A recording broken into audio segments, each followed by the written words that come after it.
Hello friends, welcome back to my channel. எல்லோரும் எப்படி இருக்கீங்க? நல்லா இருக்கீங்கன்னு நம்புகிறேன். இதுதான் என்னோடய first vlog video, day in my life. என்னோடய எல்லா டேஸும் இது மாதிரி தான் இருக்குமா அப்படி கேட்டால் கண்டிப்பாக இல்லை. ரேண்டமாக ஒரு டே அப்படின்னு சொல்லலாம். இந்த காலையில் எழுந்ததும் என்ன குடிக்கிறேன்னா, கிரேப்ஸ் இருக்கு இல்லையா, ட்ரை கிரேப்ஸ் பிளாக் கலர், அது நைட்டு ஊற வச்சுட்டு காலையில் அதை அந்த தண்ணியும் அந்த கிரேப்ஸையும் நான் சாப்பிடுவேன். எதுக்காக அப்படின்னா, என்னோடய ஹெச்பி லெவல் ரொம்ப கம்மியாகிட்டுருக்கு. இப்போ என்னோடய 7th மந்த் ப்ரெக்னென்சி. ஃபஸ்ட்டு ஸ்டார்டிங்கில் 13 இருந்துச்சு, இப்போ 10 தான் இருக்குது. ஸோ இது சாப்பிட்டா ப்ளட் இன்க்ரீஸ் ஆகும்னு சொல்லி டாக்டரே சொன்னாங்க. ஸோ அதனால் நான் இதை ஃபாலோ பண்ண ஆரம்பிச்சிருக்கேன். என்னோடய ஃபஸ்ட்டு ப்ரெக்னென்சியில் கூட நான் இது ஃபாலோ பண்ணேன்.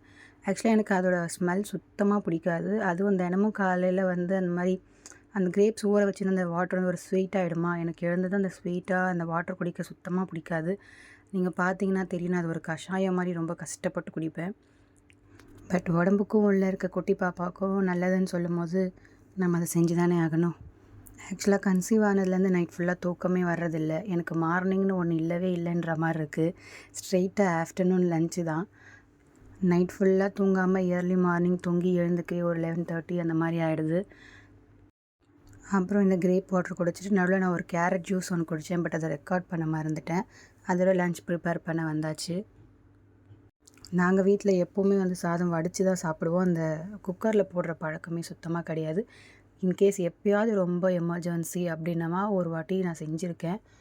ஆனால் நல்லாவே இல்லை, ஒரு மாதிரி ரப்பர் மாதிரி இருந்துச்சு. அதிலேருந்து நான் சுத்தமாக செய்கிறதே விட்டுட்டேன். இந்த சாம்பார் சாதம், தக்காளி சாதம், இல்லை பிரியாணி இந்த மாதிரி செய்கிறதா இருந்தால் மட்டும்தான் குக்கர் யூஸ் பண்ணுறது. இல்லைன்னா நார்மலாகவே சாதம் வடித்து தான் செய்வேன். சாதம் வடித்து கையோடு அடுத்தது குழம்புக்கு ரெடி பண்ணணும். சரி, அதெல்லாம் வெஜிடபிள்ஸ்லாம் வெட்டுறதுக்குள்ளே எக் பாயில் பண்ணிடலான்னு சொல்லிவிட்டு நான் அதை வேக வச்சுட்டு வந்துட்டேன். தினமும் ஒரு அவிச்ச முட்டை சாப்பிட்றது உடம்புக்கு ரொம்பவே நல்லது. நிறைய ப்ரோட்டீன்ஸ் இருக்குது. அது ப்ரெக்னெண்ட்டாக இருக்க டைமில் ரொம்பவே அவசியமானது. லஞ்சுக்கு பூண்டு குழம்பு தான் ப்ரிப்பேர் பண்ண போகிறேன். என் ஹஸ்பண்ட் கேட்டிருந்தாரு. சரி, ஒரு 5 பூண்டு எடுத்து உரிக்கலன்னா அது ரொம்ப குட்டியாக இருந்துச்சு. என் ஹஸ்பண்ட் நிறைய ஹெல்ப் பண்ணுவார். நான் சமைக்கும் போதும் சரி, நிறைய வேலைகள் செய்யும் போதும். நார்மல் டைம்லேயே நல்லா ஹெல்ப் பண்ணுவார். இப்போ கன்சீவ் ஆனதுலேருந்து இன்னும் எக்ஸ்ட்ராவாகவே கேர் எடுத்துக்கிறாரு. நிறைய பேர் அப்படி இருக்க மாட்டாங்க, ரொம்ப அடமெண்ட்டாக இருப்பாங்க. ஸோ என் ஹஸ்பண்ட் அந்த மாதிரியெல்லாம் கிடையாது. அந்த விதத்தில் கொஞ்சம் ஹாப்பி தான். என்னோடய அம்மா வீடு ஒரு 2-3 வீடு தள்ளி தான். காலையில் எழுந்ததுமே பாப்பா அங்கே போயிடுவாங்க. அவங்க தான் பிரேக்ஃபாஸ்ட் எல்லாம் ஊட்டி லன்ச் டைம் அப்போ கூட்டிகிட்டு விடுவாங்க. நான் எழுந்துட்டேன், சமையல் எல்லாம் முடிச்சதுக்கப்புறம் கூட்டிகிட்டு வருவாங்க. இல்லைன்னா அவங்க பாப்பா ரொம்ப சமத்தான பிள்ளையாகவும் சில டைமில் இருப்பாங்க. சில டைமில் ரொம்ப வால்தனமும் பண்ணுவாங்க. அவங்கள எப்படி கட்டுப்படுத்துறதுன்னே எனக்கு தெரியாது. இன்னொரு குட்டி பாப்பா வேறு வரப்போகிறாங்க. 2 பேரையும் வச்சுட்டு நான் எப்படி சமாளிக்க போகிறேன்னு எனக்கே ஒன்றும். லஞ்ச் ப்ரிப்பேர் பண்ணுற வேலையெல்லாம் முடிச்சுட்டு சாப்பிட்டுட்டு இருக்கும்போதே அம்மா வீட்டிலேருந்து பாப்பா வந்துட்டாங்க. அவங்களோட கொஞ்ச நேரம் விளையாடிட்டு இருந்தேன். அவங்களுக்கு திடீர்னு பாயாசம் மேலே ஒரு கிரேவிங்ஸ் வந்துடுச்சு போல். நேற்றுலேருந்து கேட்டுட்டு இருந்தாங்க. சரி, ஈவினிங்காக பாயாசம் செஞ்சு கொடுக்கலாம்னு சொல்லி. அந்த மாதிரி அடிக்கடி இந்த மாதிரி ஒரு சின்ன சின்ன கிரேவிங்ஸ் வரும். திடீர்னு பாயாசம் கேட்பாங்க, திடீர்னு கேக் வேணும், ரொம்ப பசிக்குதுமா கேக் வேணும் அப்படின்வாங்க. நான் அவங்க எது கேட்டாலும் நான் செஞ்சு கொடுத்துருவேன். மோஸ்ட்லி கடையில் ஜங்க் ஃபுட்ஸ் வாங்குறத நான் அவாய்ட் பண்ணிவிடுவேன். என்னால் எதெல்லாம் செய்ய முடியுமோ செய்வேன். அப்படிலாம் எங்கள் அம்மா அதிகமாக அவளுக்கு செஞ்சு கொடுப்பாங்க. நான் எப்போவுமே ஹேர் ஆயில் தேங்காய் எண்ணெயில் கருவேப்பிலை அரைச்சி போட்டு அம்மா ஒரு எண்ணெய் காசி கொடுப்பாங்க. அதுதான் இன்றைக்கி நானே ஒரு ஹேர் ஆயில் காச போகிறேன். நான் இது வரைக்கும் யூஸ் பண்ணாத சில இன்க்ரீடியன்ட் இதில் யூஸ் பண்ண போகிறேன். இதோட பெனிஃபிட்ஸ் நான் கொஞ்சம் நிறைய படித்ததால் ஸோ ட்ரை பண்ணி பார்க்கலாம் அப்படின்னு நான் ஃபஸ்ட் டைம் ட்ரை பண்ணுறேன். நான் இந்த ஆயில் டைரெக்டாக அடுப்பில் வச்சு காசாமல் டபுள் பாய்லர் மெத்தடில் தான் பண்ணியிருக்கேன். ஃபஸ்ட்டு ஒரு பேனில் தண்ணி வச்சுட்டு அதுக்கு மேலே ஒரு கிண்ணம் வச்சுட்டு அதில் நான் கோகோனட் ஆயில், அப்புறமா ஆலிவ் ஆயில், அதில் ஒரு ஸ்பூன் வெந்தயம், கொஞ்சம் கருவேப்பிலை, அப்புறம் வேம்பாலம் பட்டைன்னு கேள்விப்பட்டிருப்பீங்க. அது போட்டால் ஆயில் ஒரு பிங்கிஷாக ஆகிடும். அது மட்டும் இல்லாமல் அதில் நிறைய பெனிஃபிட் இருக்குது. நம்மளோட ஃப்ரிஸி ஏரை ரொம்ப மாய்ஸ்சர் பண்ணக்கூடிய ஒரு பெனிஃபிட்டான ஒரு ஹெர்பல்னு சொல்லலாம்.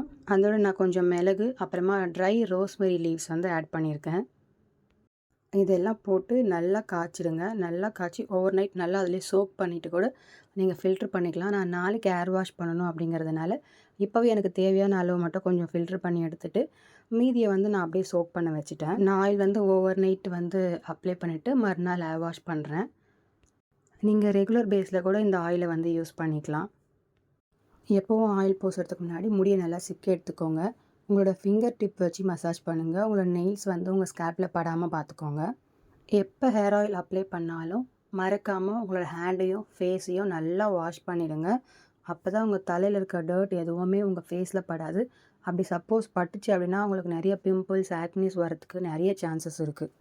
நான் ஃபேஸ் வாஷ் பண்ணிவிட்டு ஜஸ்ட் லிப் பாம் மட்டும்தான் யூஸ் பண்ணுறேன். இந்த லிப் பாம் பார்த்திங்கன்னா நான் ஆல்ரெடி வீடியோ போட்டிருப்பேன். இது நானே ஃபார்முலேட் பண்ண ஒரு லிப் பாம். இதில் எந்தவித கெமிக்கலும் கிடையாது. இது pregnancy safe and child safe. Formulate பண்ண வீடியோ ஆல்ரெடி நம்ம சேனலில் இருக்குது. மறக்காமல் செக் பண்ணி பாருங்கள். உங்களுக்கு வேணும்னா நீங்களும் ட்ரை பண்ணுங்கள். நான் யூஸ் பண்ணியிருக்கிறது பார்த்திங்கன்னா ஷியா பட்டர், பீஸ் வேக்ஸ், அப்புறமா இந்த வேம்பாலம் பட்டை இன்ஃப்யூஸ் பண்ண கோகோனட் ஆயில் தான் நான் யூஸ் பண்ணியிருக்கேன். நீங்கள் கிட்ஸுக்கு கூட தைரியமாக யூஸ் பண்ணலாம்.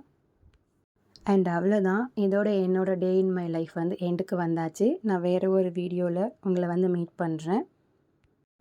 இது வரைக்கும் வீடியோ பார்த்து சப்போர்ட் பண்ணுற எல்லாருக்கும் ரொம்ப ரொம்ப நன்றி.